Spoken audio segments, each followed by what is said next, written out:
One of the big things and controversial points before the Nintendo Switch 2 was officially revealed with some tech information as well was what exactly was it going to be with the power of the system. Many people felt and was pointing to the Bobby Kotick email where he stated that it's around Xbox and PlayStation 4 and yeah, maybe they can do something with it. And that narrative pretty much ran all the way through. That was like more than a year ago or something like that. And that narrative ran all the way through up until the first reveal of the system with information. We started to now get different details on games. We saw games, we see how things are running. Nvidia came out and made a statement stating that the Nintendo Switch 2 is 10 times the graphical computing performance of the Nintendo Switch 1. So some people have crunched the numbers a bit from the gigaflops or teraflops or whatever flops you want to put together and have put the Nintendo Switch 2 above systems like Steam Deck pretty comfortably when it comes to certain graphical performance and calculations. Plus you have the DLSS, plus you have some new Nvidia G-Sync magic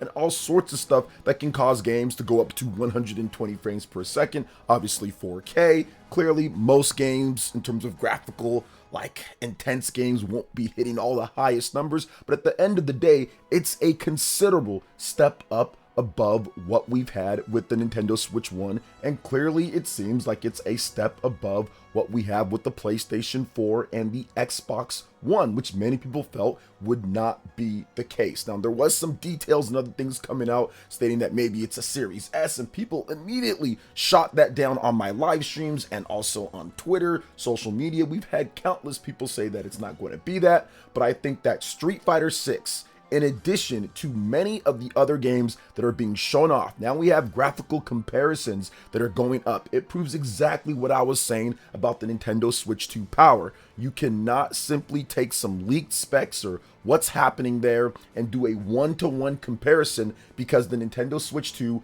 is newer. It's going to have some efficiency and different things built, and the APIs and the development atmosphere is different from the older systems, so you can work potentially more efficiently and get more out of less in terms of things. On top of that, we're starting to see with the Nintendo Switch 2 potentially DLSS with some of these games, so you cannot make a direct comparison overall because it is different architecture. It is newer tech. It does have DLSS. It does have these different things that are going to give the impression or just outright show that it can compute better than what we saw. So it's very interesting to see people kind of about face on this or simply lie. I don't know what else to do, people.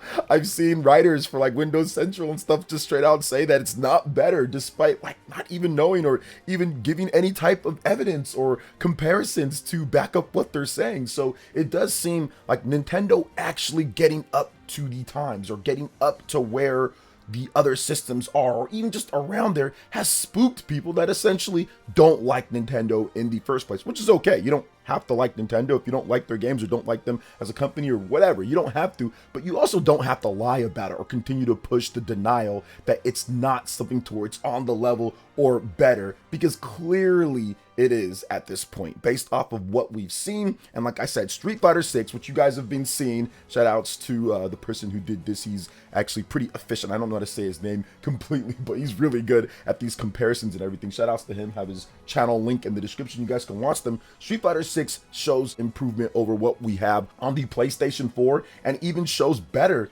than the Xbox Series S, which is very interesting there. And you can see that the Nintendo Switch 2 version is noticeably cleaner. It's at probably a higher resolution, or DLSS makes it look that way. And I'm not really sure about it, but it just looks to the eye, at least with the early graphics comparison. Remember, Street Fighter is not done yet. We still have to wait a couple more months, and it could even look better because we don't know how old that build was or anything. I mean, look at the shot of Luke, look at Ryu. You can see the details in his face and the close-ups. The skin texture is better on the Nintendo Switch 2 version of the game. Background detail looks just about as good or better than the Xbox Series S version. And the comparisons to the PlayStation 4 version and the PS5 version are also interesting. I mean, it holds up so well that you might think that sometimes it's the PlayStation 5 version, that's the Nintendo Switch 2 version, if you couldn't see the different things that are telling you which one's which. But you can tell that the PS5 version is overall a bit cleaner resolution, detail-wise, definitely looks better. But the Switch 2 version holds up so well and better than what maybe people would have thought beforehand. And if you look at the PS4 version, it's not even close. The Switch 2 version clearly kind of mops the floor a bit with clarity and resolution, or at least the look of it. So one thing I was absolutely right about this, people were so quick to call me names and say that you're this, you're shilling, because I said that the Nintendo Switch 2 is going to be able to punch far above its weight, or it's going to be better than what we have with PS4 and Xbox One, because you just can't do a one-to-one comparison with leaked specs and all that. That's just not how it works. You've got to see the games, you've got to see how things compare, you got to see the development atmosphere, and you got to wait till we actually get the official stuff to really kind of say, okay, this can do this, or this can do that. I mean, we've seen it before when it comes to Nintendo Switch 1. Games like Doom Eternal and all that had no business running on it, but because of a newer tech and the development process, they were able to get games that, once again, have no business running on it. Now, with the Nintendo Switch 2, that's not the case because of no business running, because the system is very capable, but what you're going to see is that you're going to see developers take stuff from like PlayStation 5 versions, the nicest versions, and be able to convert it over to the Nintendo Switch 2 with not too much of a hit. Now, some games might be different than others. It's going to be based on how the developers do things, but for the most part, you're going to see a lot of similar looking ports and things. Maybe frame rate might not always be exactly hit where it's at, but we're getting stuff like 40 frames in the Cyberpunk 2077 game, all 64 gigabytes on cart, which we're going to talk about in just a bit. And that is definitely a good thing. So overall, the VRR support's going to come into clutch with developers that maybe can't quite get it up to 60, maybe you can get it at 40 as well. So I do think that things are looking up overall with the Nintendo Switch 2 when it comes to the graphical performance, and I was right about that. But what I want to be right about is all of this surge, rush of people that are going to be hitting that subscribe button. If you're not subscribed to the channel yet, make sure you hit that subscribe button, hit that like button, and click that notification bell to get my vids as soon as they drop. And let me know what you're most excited about when it comes to the Nintendo Switch 2 graphical performance. Now, let's get into the next topic here. We're going to be discussing Nintendo UK and some of these pre-orders that's been happening, because the pre-order situation here in the US, which was supposed to happen within the next couple days here, but has been delayed because of the Trump tariff situation. But pre-orders in the UK essentially are going pretty well. There were numerous online sellouts so far. This is according to Mr. Christopher Dring over on Twitter, and he states that Nintendo Switch 2 now available to pre-order at Game in the UK. The console sold out in minutes via retailers Argos, Smith's, Shop2, and Amazon. In addition to the pre-orders with the UK, also Amazon France, when it comes to what's happening there, the best sellers, those pre-orders went live, and looks like the Nintendo Switch 2 is doing incredible there. Pierre485 on Twitter actually put this up, and it shows that Donkey Kong Bonanza, Nintendo Switch 2, Mario Kart World, the other bundle of the Nintendo Switch 2, the one with Mario Kart and the regular standard one, are doing really well overall on Amazon France. Legend of Zelda, Tears of the Kingdom, Legend of Zelda Breath of the Wild, those are also up there in the top 10. So yes, it looks like the Nintendo Switch 2, obviously, France, strong area. It's going to do pretty well starting out. But once again, this is just initial. Doesn't mean like, oh my gosh, it's going to sell 10 million units on day one or anything. But it does show that there is some anticipation and excitement for the next system. Now, there were people saying, okay, well, it's available in store only at a place called Curry's. I did look into that. But yeah, it is in store only. I don't know if those places are still sold out. We also don't know about the allocation to the UK so far. Some people are saying about 10,000 or so. We just don't know. There's not any official numbers overall. But what I will say is that interest in the system is going to be high, just like the prices are high. Obviously, people are looking at the prices, they are high, but everything's been going up overall. And if you look at that Nintendo Direct and you see what they have in terms of content, people are obviously going to be interested in there, and they're going to make their choices in terms of what they want to play overall. The Nintendo Switch 2, despite, yes, the high prices and stuff like that, and trust me, I don't like those overall, but it's not like people aren't going to want to play this system. They're not going to pre-order it. Heck, even if you don't want to pay the 80 or more or whatever for Mario Kart, it's $80, but whatever it is in the conversion for the British pound or whatever the case is, you can still play upgraded Nintendo Switch 1 games. If you never played Tears of the Kingdom, or you never played Breath of the Wild, or if you want to play those in 60 frames per second in much better quality with brand new features, you can do that. There's also other games that are cheaper that you can play, or if you want to play Donkey Kong or whatever the case is. So people are going to be excited to play this system. And it's not just going to be the UK where pre-orders sell out and all that. There's other places that the pre-orders are going to do really well when it becomes available more. And I'm, once again, hopefully nothing gets too crazy with the pre-orders here in the US and the whole tariff situation that's going on. I hope that it comes back at a time, because man, like, I don't want the price to go up and all of that overall. I don't want the price to go up when it comes down to it. But yeah, there's interest in the Nintendo Switch 2, and I think that pre-orders are going to do really well once it comes out to here in the US, which it was supposed to happen on April 9th, but that's been delayed for Nintendo to reassess things. So it does seem, I don't want to get into politics too much, but it does seem like things might work out with Vietnam, and that's the whole situation that's going down right now. But let's just wait and see, and when we have something to report, I will report it. But let's get into CD Projekt Red and what they had to say about those cartridges in addition to Cyberpunk 2077. So obviously one of the big announcements for the Nintendo Switch 2 was Cyberpunk 2077 is coming to the Nintendo Switch 2. But one of the even bigger things is that it's confirmed that it uses a full 64 gigabyte cartridge, but that cartridge is the max available for the Nintendo Switch 2. It doesn't go higher than 64 gigabytes. And that 64 gigabyte cartridge, it is very expensive. Now, we don't know how expensive it is, but it's something to probably, it's so expensive that the large majority of developers are not going to use that 64 gigabyte card. Now, we have another game that we can compare to, like Elden Ring. That is a 50 plus gigabyte game, and if you include the Shadow of the Erdtree DLC, I mean, it's probably going to be pretty beefy on the Nintendo Switch. I don't know what optimizations they're going to do overall, and that is on a game key card. Now, that game key card, it is physical. You can go buy it in the store,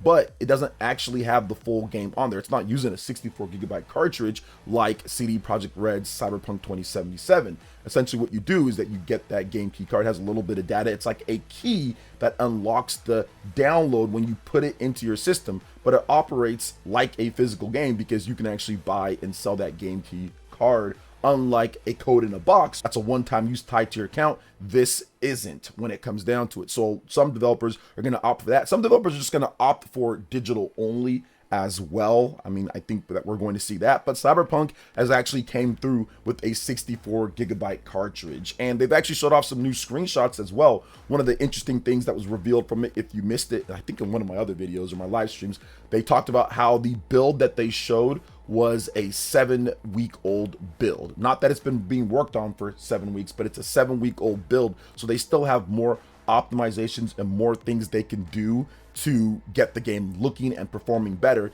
And based off the comparisons and the screenshots that they've shown so far, it's already looking pretty good. So it looks like they're very happy with the performance of the Nintendo Switch 2, and this 64 gigabyte card, I mean, it's going to be available there for developers to use, which it wasn't available on Switch 1, or it was just too pricey, or there was something there. But most devs didn't go over the 16 gigabyte. Most devs, or even a lot of devs, didn't even do 16 gigabyte when it came to the Nintendo Switch 1. A lot of them did like 8 gigabyte cartridges, and then you have to download the rest. So I highly doubt many are even going to take use of this 64 gigabyte cartridge. I do think that maybe Nintendo might, maybe the next Legend of Zelda game, but I doubt it. I think they'll probably keep it in the 32 gigabyte cartridge range, just kind of like the Mario Kart World game. That's like 20 something gigabytes. I'm guessing the next major Legend of Zelda will be a 32 gigabyte cartridge as well. I don't think Nintendo's even going to use a 64 gigabyte cartridge because they optimize and their games aren't that large overall. So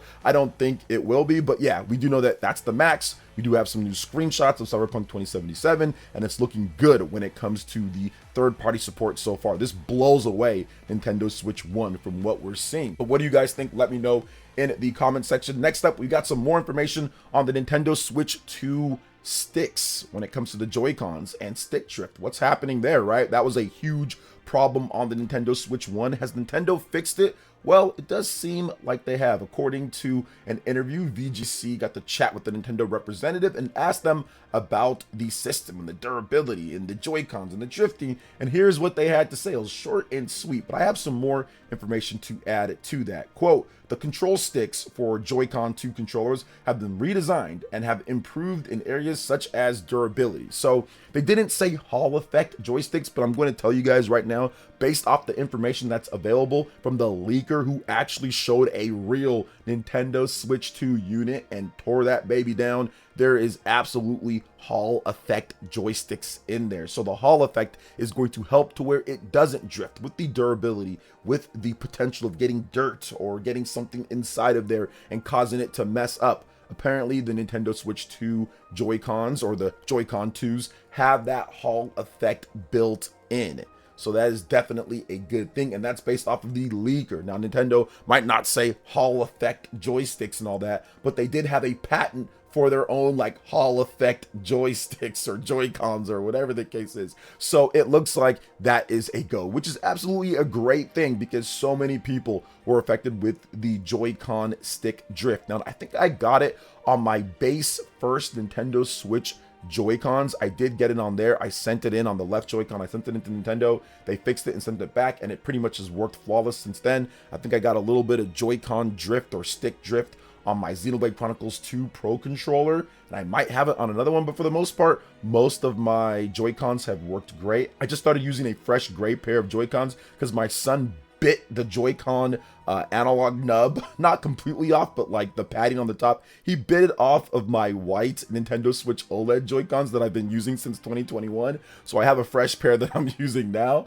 and those ones seem to be good whenever I'm playing Xenoblade Chronicles X Definitive Edition in portable mode. There doesn't seem to be a problem. So I do think that, yeah, it does affect some people on there, but I think Nintendo's learned from that. They don't want to have the lawsuits and the problems and the PR nightmare and headache that the Joy-Con 1 was for stick drift. So I think that things are going to be good on that front, or considerably better overall. But let's move on to the final topic here, guys. This one is interesting because Nintendo didn't talk about this too much, and my guess is because the N64 is crusty. No, I'm joking on this, guys. I think they wanted to highlight the GameCube Virtual Console, but N64 is getting an upgrade on the Nintendo Switch 2, new features and other things. Now, the interesting thing about this, when it comes to Nintendo Switch 2, they've announced on the new console that the N64 Retro Library app will add, quote, a new CRT filter to add a retro feel to your games, button remapping for each game's controls, and a rewind feature in case you want to turn back time